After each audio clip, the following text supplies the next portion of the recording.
কিছু লোক যে সুন্নিরা বেদাতি, সুন্নিরা বেদাত কাজ করে। যেমন ফরজ নামাজের পরে দোয়া করা বেদাত, বলছে কিনা? দোয়া করবে না, ওরা বসে থাকবে কিন্তু দোয়া করবে না। একজন বলছে যে জাহান্নামে যাওয়ার জন্য ফরজ নামাজের পরে দোয়া করে যথেষ্ট, বলে নাউজুবিল্লাহ। ফরজ নামাজের পরে দোয়া করলে জাহান্নামে যায় মানুষ, এই কথা প্রচার করছে যে ফরজ নামাজের পরে দোয়া করা যাবে না। কিন্তু মুসলিম ভাই আপনাদের বলে যায়, ফরজ নামাজের পরে দোয়া করা এটা বেদাত নয়, নাজায়েজ নয়, বরং এটা হলো একটি উত্তম কাজ। বলেন সুবহানাল্লাহ। কোন কাজ এটা? উত্তম কাজ। আজ মানুষ বলছে যে সুন্নিরা বেদাত করছে, ফরজ নামাজের পরে দোয়া করা যাবে না। আমি বলি ভাই, আমরা সুন্নি, আমরা কোরআনকে মানি আর হাদিসকে মানি। হাদিস দ্বারা প্রমাণিত ফরজ নামাজের পরে দোয়া করা ভালো কাজ। বলেন সুবহানাল্লাহ। হাদিস শুনবেন, হাদিসটি বর্ণিত হয়েছে তিরমিজি শরীফ, হাদিস নাম্বার 3499। কত বললাম? জোরে বলেন। 3499 মুখস্থ করে নেন। নবী আলাইহিস সালামকে একটি প্রশ্ন করা হলো, আইয়ু দুআই আসমা ইয়া রাসূলুল্লাহ, কোন সময় দোয়া করলে আল্লাহ পাক কবুল করেন? কোন সময় দোয়া করলে আল্লাহ পাক বেশি শ্রবণ করেন, মানে আল্লাহ পাক কবুল করেন? কোন দোয়া, কোন সময় দোয়া? নবী আলাইহিস সালাম বললেন, জওফাল লাইলিল আখির, শোনো, রাতের শেষ ভাগে, রাতের শেষ ভাগে, নিশি রাতে, শেষ রাতের মধ্যস্থলে যদি কেউ আল্লাহর দরবারে দোয়া করে, আল্লাহ পাক তার দোয়াকে কবুল করে নেন। বলেন সুবহানাল্লাহ। 12টার পরে, 1টা 2টার সময়, 3টার সময় আপনি দোয়া করছেন আল্লাহ পাকের দরবারে, নবী পাক বলছেন এই সময় বান্দা যখন আল্লাহর দরবারে অশ্রু ঝরায়, আল্লাহর দরবারে তওবা ইস্তেগফার করে, হাত উত্তোলন করে দোয়া করে, এই দোয়াকে আল্লাহ পাক পছন্দ করে, এই দোয়াকে কবুল করে নেন। বলেন সুবহানাল্লাহ। আর একটি মুহূর্ত আমার নবী বললেন, দুবুরা আস-সালাওয়াতিল মাকতুবাত, দ্বিতীয় মুহূর্ত হলো ফরজ নামাজের পরে যেই দোয়া করা হয়, ওই দোয়াকে আল্লাহ পাক বেশি কবুল করেন। বলেন সুবহানাল্লাহ। নবী আলাইহিস সালাম বলছেন, ফরজ নামাজের পরে দোয়া করলে আল্লাহ পাক বেশি কবুল করেন, বেশি পছন্দ করে। কিন্তু আজ এরা বলে যে আমরা আহলে হাদিস, আমরা হাদিসের প্রচার করি, কিন্তু নবীর এই হাদিসকে ওভারটেক করে, নবীর এই হাদিসকে অস্বীকার করে, নবীর বিরুদ্ধে মানুষকে বিভ্রান্ত করার জন্য বলছে ফরজ নামাজের পরে দোয়া করাই ভাই। কি আশ্চর্য! নবী বলছেন ফরজ নামাজের পরে দোয়া করলে কবুল হবে, এরা বলছে ফরজ নামাজের পরে দোয়া করা বেদাত, দোয়া করা যাবে না। এই জন্যই আমার নবী বলেছিলেন যে শেষ যুগে কিছু লোক এমন হাদিস নিয়ে আসবে যেটা তোমরাও শুনোনি, তোমাদের বাপ দাদারাও শোনেনি, ভুল হাদিসই নেই। এজন্য বিভ্রান্ত হবেন না। ফরজ নামাজের পরে দোয়া করা এটা উত্তম কাজ, নবী পাক এর ফজিলত বর্ণনা করেছেন। আচ্ছা শুনুন, আজ যারা বলে যে দোয়া করা যাবে না, তাদের একটি কিতাব ফাতাওয়া আহলে হাদিস, এই কিতাবটি আমাদের নয়, এটা কার কিতাব? ওয়াহাবিদের কিতাব, আহলে হাদিসদের কিতাব। প্রথম খণ্ড, পেজ নম্বর 530।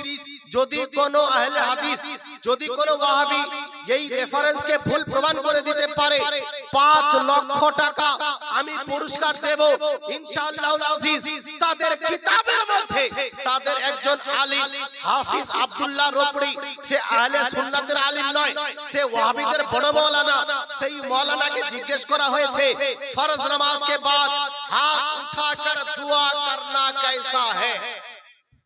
কিতাব কি ওয়াহাবিদের, তাদের মাওলানাকে জিজ্ঞেস করা হলো ফরজ নামাজের পরে হাত উত্তোলন করে দোয়া করা কি রূপ? জবাব দিচ্ছে फर्ज नमाज के बाद हाथ उठाकर दुआ करना दुरुस्त है। बोलें सुभान। तादेर मौलाना আব্দুল্লাহ রবি সাহেব, যাকে তারা মুহাদ্দিস মনে করে, সে বলছে যে ফরজ নামাজের পরে যদি কেউ হাত উত্তোলন করে দোয়া করে এটা নাজায়েজ না, বরং এটা জায়েজ, এটা ভালো কাজ। বলেন সুবহানাল্লাহ। এই জন্য আমি বলবো সুন্নিদের উপরে বিদআতের ফতোয়া লাগানোর পূর্বে তোমাদের মাওলানা হাফিজ আব্দুল্লাহ রবি, যাকে তোমরা মুহাদ্দিস মনে করো, তার উপরে বিদআতের ফতোয়া লাগাও এবং জামিয়া সালাফিয়ার লেটার পেডে আব্দুল্লাহ রবরিকে বিদআতি বলে ঘোষণা করো যে হাফিজ আব্দুল্লাহ রবরি সে বেদাতি, তাকে আমরা মানি না। আমি চ্যালেঞ্জ করতে পারি কিয়ামত আসবে তাকে বেদাতি বলে এরা প্রমাণ করবে না, বেদাতি বলে ঘোষণা করবে না, কেননা তাকে অলরেডি এরা বিশাল বড় মুহাদ্দিস, বিশাল বড় মুফতি করে মনে করে নিয়েছে। তাদের উপরে ফতোয়া লাগাবে না, লাগাবে আমাদের সুন্নিদের উপরে। নিজের বাপের উপরে আগে ফতোয়া লাগাও, তারপরে সুন্নিদের উপরে ফতোয়া লাগাবে।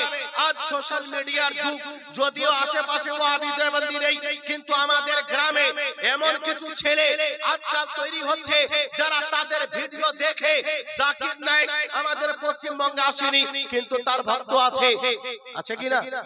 তাদের বক্তব্য শুনে নিজের আমলকে ধ্বংস করছে। এই জন্য মুসলিম ভাইরা বলতে চাই যে ফরজ নামাজের পরে দোয়া করা এটা যেমন হাদিস দ্বারা প্রমাণিত, তদ্রূপ ভাবে আহলে হাদিসদের কিতাব ফাতাওয়া আহলে হাদিস থেকেও প্রমাণিত। আর একটি কিতাব আমাদের নয়, কিতাবের নাম হলো সিফাতু সলাতিন নবী, রাইটার হলো নাসিরউদ্দিন আলবানী, বাংলায় অনুবাদ হয়েছে রাসূলুল্লাহ সাল্লাল্লাহু আলাইহি ওয়াসাল্লামের নামাজ, পেজ নম্বর 276। নাসিরউদ্দিন আলবানী এত বড় মুহাদ্দিস, তাদের যদি সে কোন হাদিসকে সহিহ বলে দেয় সেটাকে সহিহ মানবে, যদি কোন হাদিসকে জয়ীফ বলে দেয় সেটাকে জয়ীফ মানবে। সেই নাসিরউদ্দিন আলবানী 276 নম্বর পেজের মধ্যে বলছেন, যদি কিছু লোক সম্মিলিতভাবে ফরজ নামাজের পরে দোয়া করে তো এটা নাজায়েজ না, কিছু উলামায়ে কেরাম এটাকে সমর্থন করেছেন। বলেন সুবহানাল্লাহ। এই মতটাকে নাসিরউদ্দিন আলবানী সিফাতু সলাতিন নবীর মধ্যে সমর্থন করেছেন। এই জন্য বলতে চাই যদি বিদআতের ফতোয়া লাগাও তো নাসিরউদ্দিন আলবানীর উপরে লাগাও, আব্দুল্লাহ রব্বির উপরে লাগাও, তারপরে সুন্নিদের উপরে লাগাবে। আর বলছে যে দাফন করার পরেও দোয়া করা যাবে না, বলছে কিনা? দোয়া করা নাজায়েজ, বেদাত, সুন্নিরা ভুলভাল কাজ করছে। আমাদের যুবক ভাইরা তারা বিভ্রান্ত হচ্ছে যে বাস্তবেই কি দোয়া করা বিদআত, এর দলিল হাদিসে নেই, এটা কি নাজায়েজ? শুনুন ভাইরা, আবু দাউদ শরীফ দ্বিতীয় খণ্ড পেজ নম্বর 103, কত পেজ নম্বর? 103। আমরা নবী পাকের অনুসারী, নবী পাকের হাদিসের উপরে আমল করি। নবী পাকের অভ্যাস কি ছিল? হযরতে উসমান বিন আফফান তৃতীয় খলিফা, তিনি বলছেন আন উসমান ইবনে আফফান রাদিয়াল্লাহু তাআলা আন, তিনি বলেন একজন ভাই 500 কত টাকা, 30 টাকা দান করেছেন, 40 টাকা, আল্লাহ পাক দান কবুল করেন, বলেন আল্লাহুম্মা আমিন। একটু মনোযোগ দিন, তারপরে আমি প্রশ্ন উত্তরের দিকে চলে আসব, বেশি আর সময় নেব না। নবী পাকের সুন্নাত কি ছিল? উসমান বিন আফফান বলছেন রাদিয়াল্লাহু তাআলা কানান নবী সাল্লাল্লাহু আলাইহি ওয়াসাল্লাম ইদা ফারাগা মিন দাফনিল মাইয়িতি ওয়াকাফা আলাইহি। যারা বলছে বেদাত, দোয়া করা যাবে না, মাটি দিয়ে চলে আসতে হবে, তাদের বলছি শোনো, সাহাবী রাসূল বলছেন উসমান বিন আফফান কি যে নবী পাকের অভ্যাস ছিল এই, নবী পাক যখন কাউকে দাফন করতেন, দাফন করার পরে কবরের পাশে দাঁড়িয়ে যেতেন। বলেন সুবহানাল্লাহ। কি করতেন? দাঁড়িয়ে যেতেন, সঙ্গে সঙ্গে আসতেন না। এরা তো দাফন করার পরে এইভাবে বের হয় যেমন বাঘ বেরিয়ে গেছে, সেকেন্ডের মধ্যে পালাতে হবে, দোয়া করা যাবে না, দাঁড়িয়ে থাকা যাবে না। কিন্তু নবী পাক দাঁড়িয়ে থাকতেন, দাঁড়িয়ে থেকে কি করতেন? সাহাবায়ে কেরামকে সম্বোধন করে বলতেন ইস্তাগফিরু লি আখিকুম ফাইন্নাহু আলআন ইউসআল। হে আমার সাহাবায়ে কেরাম শোনো, তোমরা তোমাদের এই ভাই যাকে তোমরা দাফন করে দিলে তার জন্য দোয়া করো, কেননা তাকে এখন কবরের মধ্যে প্রশ্ন করা হবে। বলেন সুবহানাল্লাহ। প্রশ্ন করা হবে, এজন্য দোয়া করো যেন প্রশ্নের জবাব দিতে পারে। নবী পাক বলছেন যে তোমরা দোয়া করো, আর এরা বলছে দোয়া ছাড়ো, দোয়া করা বেদাত। তো এরা নবীর প্রচার করছে না, ইহুদির প্রকল্পিত বানাবাত মাযহাবের প্রচার করছে। নবী বলছেন দোয়া করো মাইয়াতের জন্য, তারপরে যাবে। আর এরা বলছে দোয়া করা যাবে না, দোয়া করা বেদাত। নবী পাকের হাদিসকে ওভারটেক করে নিজের তরফ থেকে নিয়ম তৈরি করেছে, যার নাম রেখেছেন জামাতে আহলে হাদিস। জামাতে আহলে হাদিস নাম নবী পাক বলেছেন নাজাত প্রাপ্ত দলের নাম হলো আহলে সুন্নাত ওয়াল জামাত। বলেন সুবহানাল্লাহ। এজন্য আমরা সুন্নিরা যে কাজগুলো করি এটা নবী পাকের হাদিস দ্বারা প্রমাণিত। আর একটি দলিল এদের কিতাব থেকে দিয়ে গেলাম, যদি এই দলিলও ভুল প্রমাণ করতে পারে, রেকর্ড হচ্ছে, এটা ইউটিউবে যাবে, ফেসবুকে যাবে। যদি আহলে হাদিসদের কারো দম থাকে, তোমাদের কিতাব থেকে রেফারেন্স দিয়ে যাচ্ছি, এই দলিলকে ভুল প্রমাণ করো আর ফ্রিতে এসে 5 লক্ষ টাকা আমার কাছ থেকে নিয়ে যাও। তোমাদের মাওলানা জুবায়ের আলী জাই, সেও বিশাল বড় মুহাদ্দিস, তাদের সে একটি কিতাব লিখেছে ফাতাওয়া ইলমিয়া। কি নাম কিতাবের? ফাতাওয়া ইলমিয়া, তাওজিহুল আহকাম নামেও পরিচিত। এই কিতাব আমাদের নয়, ওয়াহাবিদের কিতাব, আহলে হাদিসদের কিতাব। তৃতীয় খণ্ড পেজ নম্বর 125 এর মধ্যে তাকে জিজ্ঞেস করা হয়েছে যে দাফন করার পরে সম্মিলিত মোনাজাত জায়েজ কিনা। জুবায়ের আলী জাই আহলে হাদিস, বিশাল বড় মুহাদ্দিস, তাদের সে জবাব দিচ্ছে যেই হাদিস আপনাদের শোনালাম, যে নবী বলছেন সাহাবায়ে কেরামকে যে তোমরা দোয়া করো তোমাদের ভাইয়ের জন্য দাফন করার পরে, এই হাদিসকে নকল করার পরে বলছে এই হাদিস থেকে প্রমাণিত হয় ইজতিমাই দুয়া করনা জায়েজ হ্যায়, মানে সম্মিলিত মোনাজাত করা হলো জায়েজ। বলেন সুবহানাল্লাহ। দাফন করার পরে যদি সবাই মিলে একত্রিত হয়ে দোয়া করে মাইয়াতের জন্য, এটা জায়েজ। অনুরূপ ভাবে যদি কেউ একাকী দোয়া করে, এটাও শরীয়ত মোতাবেক জায়েজ। বলেন সুবহানাল্লাহ।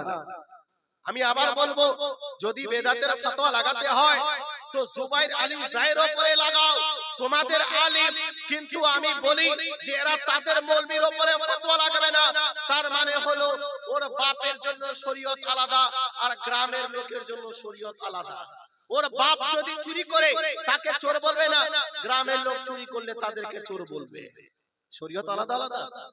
এজন্য বলবো ভাই, বিভ্রান্ত হবেন না। জীবনী শুনলে হবে না খালি। আজ আপনাকে যে সমস্ত প্রশ্নের সম্মুখীন হতে